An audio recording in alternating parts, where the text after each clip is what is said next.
today was asked if there was anything in specific from reviewing 2020 that the team wanted to improve on, and he mentioned tackling. I know that sounds fundamental and kind of basic, but is that something that has been a point of emphasis for you guys heading into this year? It always is. Definitely going through OTAs and through training camp, tackling was a big emphasis for us. It's just something you can always get better at. You can always become smarter on the football field, having a better IQ, having a higher IQ, and then also being better at tackling. So it's something that we've been emphasizing, and it's something that we got to show come Sunday. Obviously, it's the most basic tenet of playing defense, right? Is tackling. It's what you guys have been doing your whole lives. How do you specifically set out to get better at it? Is it almost more of a mental approach, or is it? 100%. Yeah, it's definitely mental. It's a high effort, getting to the football, and mentally you got to go into the game, preparing yourself with what they might be doing. Some guys are stiff arm guys, some guys are just run through tackles, arm tackles, that type of stuff. So you got to know on each and every play if what type of guy is going to try to defend himself, but at the same time, it's all a mental game out there for sure, trying to tackle somebody. Micah, you talked last year, slow start to begin the season defensively, and you said it was continuity and communication. There were no camps, no preseason games. Where do you feel like you guys have all this on record too, so I can't even deny it. I got you. But I asked Leslie about it too, and asked him, where do you feel this year heading into week one compared to last year heading into week one? Oh, geez. Last year heading into week one, I felt like we were communicating well. We were coming together as a defense, as a team.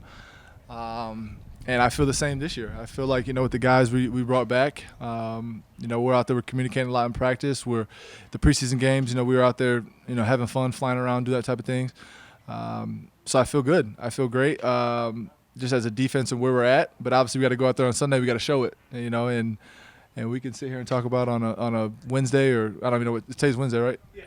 We can sit here and talk – I don't even know what date it is. Talk about on Wednesday, going into the game, how well we want to play and how good we want to tackle and all that. But it's on us to do it on Sunday. Because Leslie said last year there were so many unknowns, and he says he feels more stable heading into this week one. Would you agree with having a preseason under your belt? More ready for week one?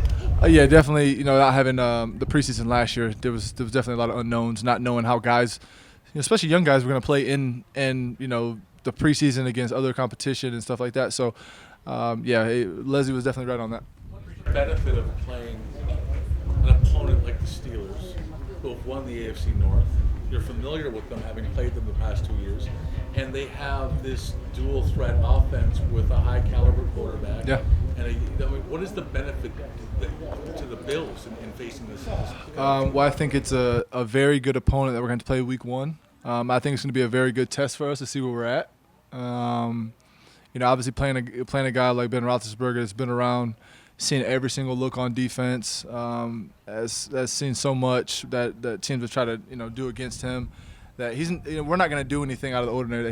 We're not going to surprise him out there. I think that with the offense that they have, the weapons that they have, it's going to be a true test for us. It's going to be a challenge for us.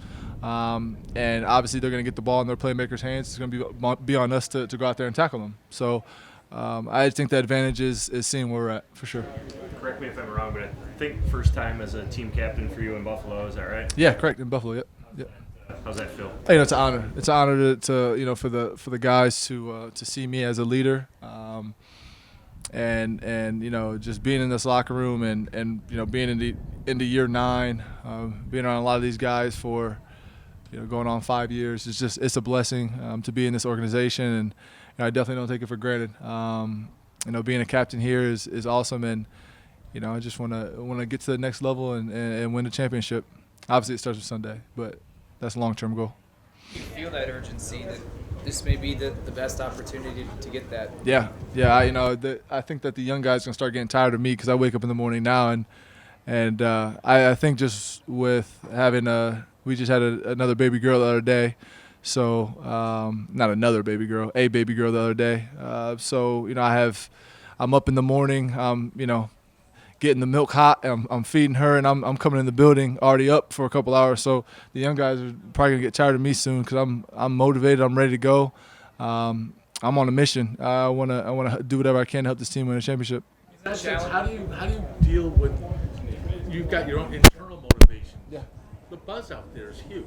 I mean, you've got Peter King saying stuff about you guys are going to be in the Super Bowl. You've got, how do you maintain the perspective knowing that it is, steps that you have to take? But, how do you deal with that? Do you have to alter your approach when it comes to the buzz that really last year you guys were underdogs, this year you guys aren't? In the life that we live in each and every day, you got to wake up and you got to compete. Whether if it's here on this practice field to compete for your job, or if it's on Sundays going out there trying to compete for your football team to win ball games.